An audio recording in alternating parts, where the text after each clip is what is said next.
What's going on, everyone? Joe and Mike back again from buildassetsonline.com, and we're going to give you the 10 biggest dropshipping mistakes of 2021.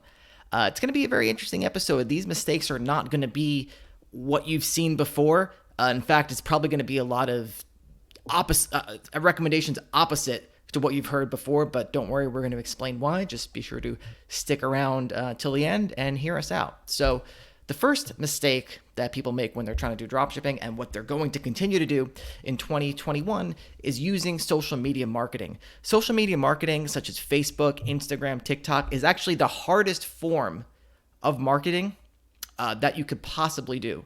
So what do we recommend instead, Mike? We recommend using search query based traffic such as Google or Bing or Yahoo or anything of that nature. Because if you're dropshipping, there are likely people online that are right now searching for the exact product that you're selling. And so the best way to target them, to get in front of them, is with search engine traffic. Yeah. So don't target people who are arguing about politics or sharing pictures of their dogs and cats. Target people that are searching for products. Mistake number 2 is using what we would call a supplier directory, such as AliExpress, SPOCKET, worldwide brands, etc. Because literally what you're getting here is everyone has access to the same thing. Everyone's trying to sell the same thing. You're kind of getting, it's like the middleman of being the middleman of dropshipping. It's kind of like sloppy seconds. So you don't really want to do this. You want to get in with exclusive brands, brands that are protective of their price, brands that don't have tons of retailers selling them, that only want to be sold by reputable businesses. And Yep. yeah, let's just go to that. Keyword is barrier to entry. Barrier to entry. So, Mike, selling products that are under $1,000. This is maybe one of the biggest mistakes of all. Yeah, the problem is when you're trying to sell something that's $20, $50, even $100, there's just not enough margin most of the time with a physical good, especially if you're going on a supplier directory. Your margins are going to be bad. You're not going to have any support from the manufacturer. And so we like above 500 is good. Above 1,000 is great, because even at typical e-commerce price ranges or margin ranges, which can be around at 10% up to even 50%, you now have over $100 to $500 just to market your product, and that's just for something at $1,000. We sell things that are $2,000, $5,000, and more. And so think about how much more money we could spend to acquire one customer and have it be profitable. And this is where 99% of people go wrong, is that they're trying to make all this work, doing these Facebook ads, doing all this complicated marketing, stupid stuff, just to sell a product for $50 that they'll make $20 on. It cannot work that way. You cannot get enough customers and master all the skills of online marketing if you're only going to make $20 per sale. Absolutely. So the second mistake, or the next mistake rather, is not forming a business entity. Being a real business when you're dropshipping is super, super important for taxes, liability purposes, and like I mentioned earlier, getting in with the best brands that you can dropship for. That's really what it's all about. People think they're going to get into this is like a quick way to make a few bucks, but that's just not the reality at all. And the next mistake is spending too much money too quickly. Now, Mike, the way we teach dropshipping, you teach people when they're running their ads account to do things very conservatively and over the long run. So can you speak about that a little bit? Yeah, so like I was saying before, when you're using search engine traffic, that means people are searching consistently for the exact same terms month over month over month. So it's not like you need to ride a trend or do something to capture people all at once and get these sales and have this video go viral. No, you don't need to do that. Instead, the traffic isn't going to go away. So you need to start conservatively with your ads. That way you can learn what you're doing. And then once you have found products that work, once you kind of understand the ads platform like Google Ads a bit more, now you can start turning the faucet, getting more traffic coming in, and you'll feel more comfortable spending more money.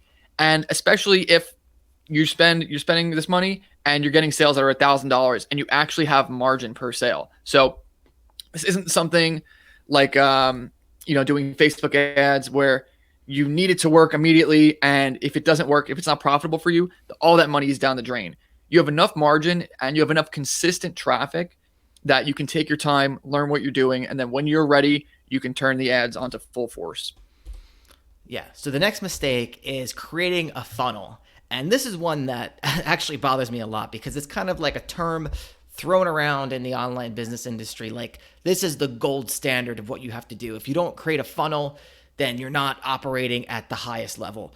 But everything we've talked about so far in this episode is about selling products that are going to make you a lot of money and getting the right kind of traffic that has high buyer intent. That's why you don't use social media marketing. When you use search engine marketing, you're getting people that are looking to buy, and when they're looking to buy things that make you $500, $1,000 in profit or more, there's no need, and it's actually kind of wasteful, not wasteful, but it's not in the best use of your time to create this complicated funnel when you can go out and sell more products and rinse and repeat the process that we're telling you. Mike, so the next thing is looking for trending or viral products. One of the biggest mistakes on this list. Yeah, and this goes hand in hand with everything that we've been saying, with the S pocket, with the funnels, with the spending a lot of money. Because if you want to sell something that's trending or something that's viral, then that's really the only way to go about it. You need to make some sort of video, target a bunch of people who aren't necessarily looking for it, and just hoping they'll be hooked and then they'll buy it. And while that happens, and there are definitely people that make money doing that, it's very few and far between. You don't want to be playing a game where your odds are so low. Like we said, there are people consistently searching for things that they actually want to buy every single day.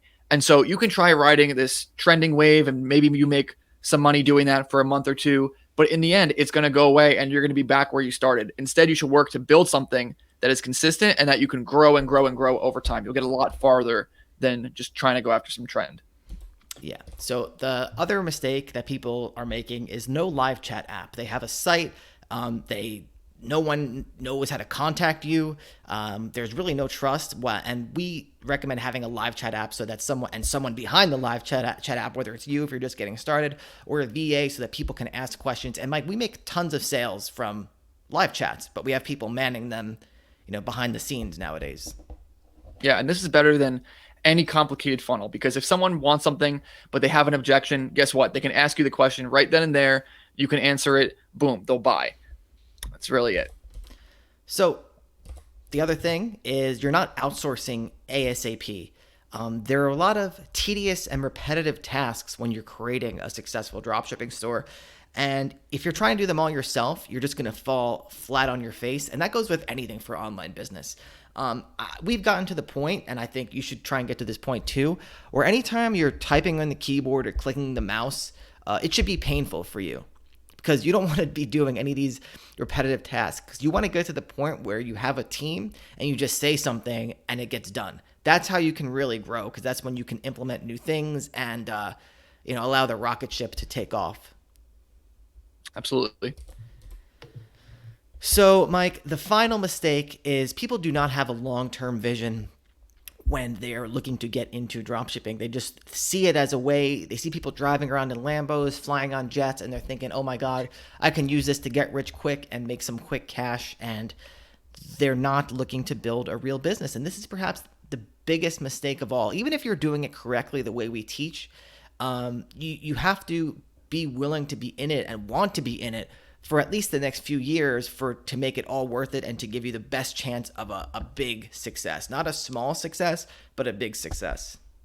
Yeah, exactly. And when we talk about big success, we're talking about 6-figure or 7-figure exits on just one store. And so, yeah, I mean, you can do well really quick with dropshipping. Even the way that we do it, our students can do very well very quickly. But it doesn't matter if at the end, it goes away and you're back at zero. You want to keep improving, and almost like a snowball, you want to keep growing and growing, getting momentum and hiring people. And that's really how you get to a great level, almost impenetrable level with your online business. Absolutely. So if you want to kind of see that process in action, there's going to be a link in the description on how we built one of our stores to over 4 million. So check that out. You can see the year-over-year thing. But our suggested next video is the latest success story interview with Jacob. He's from Canada. He's one of our latest successful dropshipping students. We have tons of more success interviews that you can check out as well. So just check out all the recommended videos in the description and the videos that pop up now. And be sure to check out our free course at buildassetsonline.com/playbook. And we'll see you in the next episode. Take it easy.